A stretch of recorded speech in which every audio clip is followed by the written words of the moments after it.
आज हम पढ़ने जा रहे हैं डिस्कवरी ऑफ इलेक्ट्रॉन। और इंट्रोडक्शन के अंदर मैं आपको यूँ कहूँगा कि the passage of electric current was initial by German instrument maker Heinrich क्लेस्टर। This work was standard by sir William Crookes. ये मैंने सर का लफ्ज़ क्यों लिखा? जब कोई यूरोप के अंदर कोई नया काम करता है तो उसके लक़ब जो होता है वो सर का लेता है। तो विलियम क्रूक्स ने क्या किया था, एक डिस्चार्ज ट्यूब पर काम किया था, तो इस वजह से ये सर का लक़ब दिया गया।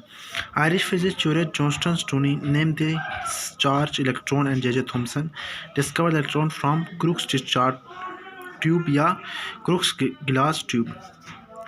देखिए, अब मैं इसको उर्दू बताता हूँ कि सबसे पहले जो इलेक्ट्रिसिटी पर वर्क किया था वो था जर्मन का एक इंस्ट्रूमेंट, मतलब जो औजार बनाता है वो था हेनरिच ग्लेसलर। और इस पर जो मज़ीद काम किया गया वो विलियम क्रूक्स था। आयरिश फिजिस्ट जो था ज्यूरेट जॉनस्टन स्टोनी, उसने क्या किया था, डिस्कवर किया था electron from crooks glass tube से। ठीक है, तो ये मैंने कुछ चीज़ें पॉइंट आप नोट कर लें, उसके बाद हम आगे करते हैं। उसके बाद हम आते हैं diagrammatic representation of discharge tube. ये डायग्राम है जो कि अक्सर किताबों के अंदर गलत जो है वो हो जाती है, प्रिंटिंग मिस्टेक हो जाती है। तो ये ओरिजिनल डायग्राम है, जो ये मैंने जूम करके दिखाया हुआ है इस चीज़ को। ये गिलास ट्यूब है, इसके अंदर दो इलेक्ट्रोड्स लगे हुए हैं, यानी कि इसको नाम दिया कैथोड का, यानी कि नेगेटिव चार्ज। एनोड का पहला लफ्ज़ क्या है? ए फॉर पॉजिटिव, यानी कि इस पर क्या है, पॉजिटिव साइन है।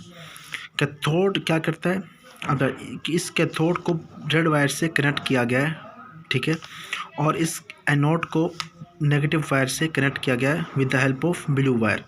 ब्लू वायर का मतलब होता है नेगेटिव और रेड वायर का मतलब होता है पॉजिटिव। ठीक है, अब क्या होगा, और अच्छा यहाँ पर क्या, मैं आपको सिर्फ स्ट्रक्चर बता रहा हूँ, कंस्ट्रक्शन बता रहा हूँ, यानी कि स्ट्रक्चर बता रहा हूँ। अब ये क्या, यहाँ पर केमिकल लगाया हुआ है, ठीक है। इस केमिकल का नाम क्या है, जिंक सल्फेट। और यानी कि केमिकल का नाम क्या है, जिंक सल्फेट। इसको ना ये एनोड की तरफ आखिरी जो हिस्सा है वहाँ पर क्या किया गया, जिस तरह गूंद को लगाते हैं ना।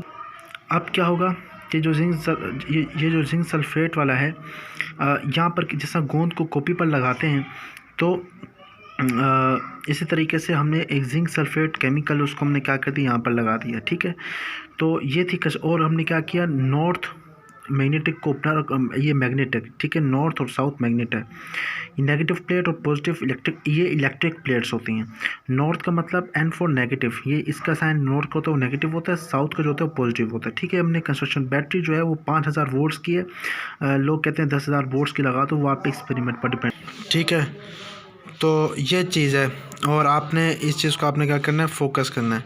अब देखो, अब हम चलते हैं वर्किंग की जानिब। ये सारा अब मैंने आपको क्या बताया, इंस्ट्रक्शन के बारे में बताया, कंस्ट्रक्शन के बारे में। अब हम चलते हैं वर्किंग के पॉइंट ऑफ व्यू पर। पहले आप वर्किंग के पॉइंट पढ़ लें, दो पॉइंट है। पहला पॉइंट है, the pressure inside tube is reduced with the help of vacuum pump. Metal plates are connected to high voltage source 5000 volts, आप इधर 10,000 वोल्ट्स भी लिख सकते हैं। Then electricity connection on discharge tube. Diagram को देखें तो क्या कह रहा था पहले पॉइंट की तरफ, जब यहाँ पे एक वैक्यूम पंप है जो कि मैं मिस कर गया। वो वैक्यूम पंप क्या करता है, जो वैक्यूम पंप है ये अंदर के प्रेशर को रिड्यूस करता है। ठीक है, वो वैक्यूम पंप यहाँ पर होगा, मैं लगा देता हूँ, यहाँ पर मैं बना देता हूँ वैक्यूम पंप।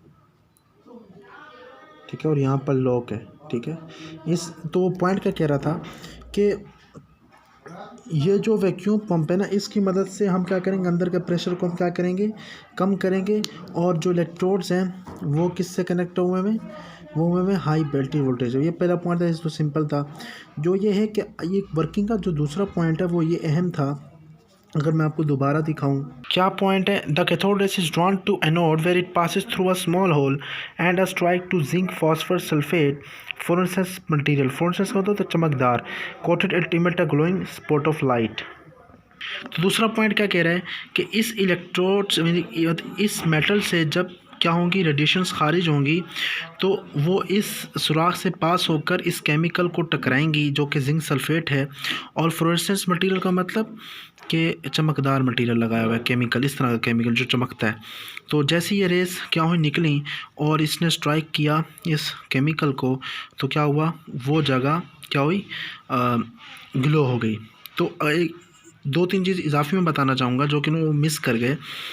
वो ये है कि जब ये देखो ना जब ये रेज़ ख़ारिज होती हैं तो ऑब्ज़र्वर ने, जो साइंटिस्ट था, उसने क्या किया, ये 2 प्लेट्स जब लगाई तो और नॉर्थ और साउथ पोल लगाया N4 नेगेटिव और ये नेगेटिव प्लेट है। तो उसने देखा, उसने बोला अगर ये इसका साइन, उसको नहीं पता था कि इस रेज़ का साइन क्या है। उसने कहा कि अगर ये डिफ्लेक्ट हो गई किसी भी तरफ तो हमें पता चल जाएगा कि इस रेज़ का साइन क्या है। तो रिसर्चर्स, चलो बहरहाल ये क्या हुआ कि ये रेज़ गई और ये नेगेटिव को क्या करता है, रिपल करता है। ये इस रेज़ के क्या है, नेगेटिव रेज़ है ना, तो ये क्या किसकी तरफ जाएंगी, पॉजिटिव की तरफ जाएंगी। तो ऑब्जर्वर ने कहा ये जो रेज़ है नेगेटिव है, और यहीं से जे थॉमसन ने क्या बताया था कि 1897 के अंदर कि ये हमारे पास इलेक्ट्रॉन डिस्कवर हो चुका है। इस एक्सपेरिमेंट के ज़रिए उन्हें इलेक्ट्रॉन दरियाफ्त हुआ था। तो ये है, अब मैंने आपको क्या क्या बताया, इंट्रोडक्शन बताया, डायग्राम बताई, ठीक है, और क्या बताई, वर्किंग बताई। उम्मीद करता हूँ कि आपको ये समझ आया होगा, और नेक्स्ट वीडियो के लिए आप देखते रहिए DS के एंटरटेनमेंट, और खुश रहिए और एंजॉय कीजिए। अस्सलाम वालेकुम वरहमतुल्लाहि वबरकातुहू।